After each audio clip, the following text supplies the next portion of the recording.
რუსეთისთვის ის დღე დადგა, რომ ამერიკელებთან შეხვედრა არის მათთვის რაღაც გამარჯვება რა.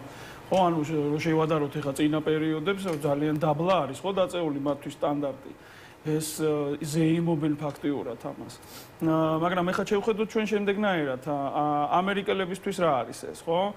რაღაცა პატარა ამბავი გადმოუგდეს, ისინი ზეიმობენ, ნელ-ნელა ამერიკა ტრამპის ამ პოლიტიკით, ამ ვაჭრული, ასე ვთქვათ, მიდგომით და ფსიქოტიპით და რაღაცა დილერშიპით, ასე ვთქვათ, მიაღწევს იმას, რომ რუსეთი გახდება ამერიკაზე დამოკიდებული, ამერიკის ნაბიჯებზე დამოკიდებული, ანუ რეალურად გამოგლიჯავს ამერიკა, რაც ჩემი აზრით, გამოგლიჯავს ჩინეთის გავლენას და საკუთარ თავზე გახდის დამოკიდებულს რეალურად და პატარ-პატარა აი ნამცეც რეალურად ჯაჭვზე გამოაყავს გეოპოლიტიკურ ოპტიმისტურ სცენარს ყვები ხა. არა, მე ოპტიმისტურ სცენარს არ ყვები, მე ყვები იმ სცენარს, რომელსაც ახლა ამერიკელი ტრამპის ადმინისტრაცია ასხივებს. და ის თუ როგორ ექცევა ეს ევროპას და ევროპას და უკრაინის ბედი როგორ იქნება? ევროპის ბედი იქნება შემდეგ ხა აშკარა არის რომ ის ვიცე-პრეზიდენტის სკანდალური განცხადებები აშკარად მიუთითებს იმაზე რომ რეალურად ტრამპი რაღაც იზოლაციონისტური ამბავში კი არ არის ევროპის შიდა პოლიტიკაში ერევა რაღაცნაირად ხისტად იქ თამასები აწია და შიდა პოლიტიკურ პროცესებში დაიწყო რაღაცეების ნჯღრევა და ეს ევროპელებისთვის იქნება ძალიან სასარგებლო, იმიტომ რომ იქ პროგრესული ძალები ეგრევე გამოფხიზლდნენ და ეგრევე აზრზე მოვიდნენ.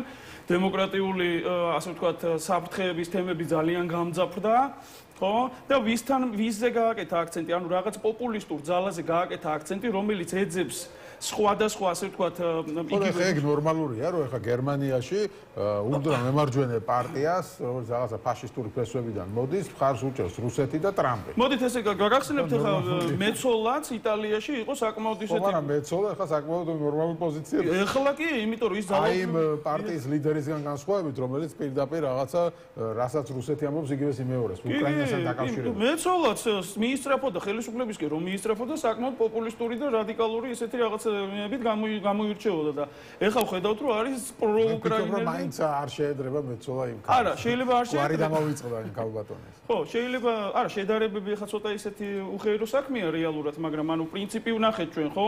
ევროპაში არიან ძალები, რომლებიც ცდილობენ პოლიტიკურ ველზე შემოღწევას, გარკვეულ პოპულისტურ ნაბიჯებს დგავენ ამ მიმართულებით, ამისთვის რაღაცა პლატფორმებს და პლატფორმებს ეძებენ, რომ გაძლიერდნენ და მე როცა ხელისუფლებაში მოდიან, საერთო ევროპულ ნომენკლატურაში ჯდებიან და უკვე ჯდებიან იმ მეინსტრიმზე, რასაც ევროპა ქვია და ევროპის ერთიანობა ქვია და ევროპის უსაფრთხოება ქვია რა. და ეხლა ხედავთ მეცოლას, რომელიც არის ევროპის უსაფრთხოების და უკრაინის უსაფრთხოების ძალიან სერიოზული დამცველი და ძალიან ქარიზმატული დამცველი რეალურად.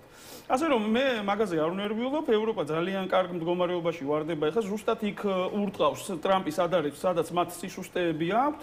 და ჩემი აზრით საქართველოსთვის ეს კარგი ამბავი არის, იმიტომ რომ ევროპის, ასე ვთქვათ, დემოკრატიული უსაფრთხოების ცნობიერება არა მხოლოდ ევროკავშირით შემოიფარგლება, არამედ თუნდაც ახლა უხეშად რო ვთქვათ, აი ბუფერული ზონებით, რომელშიც ჩვენ შეიძლება აი წინა დემოკრატიული წინა ხაზის კონტექსტში ვიმყოფებოდეთ და ეს ჩვენთვის იქნება ძალიან საინტერესო. კი ბატონო, გიორგი, შენს ასე ოპტიმისტური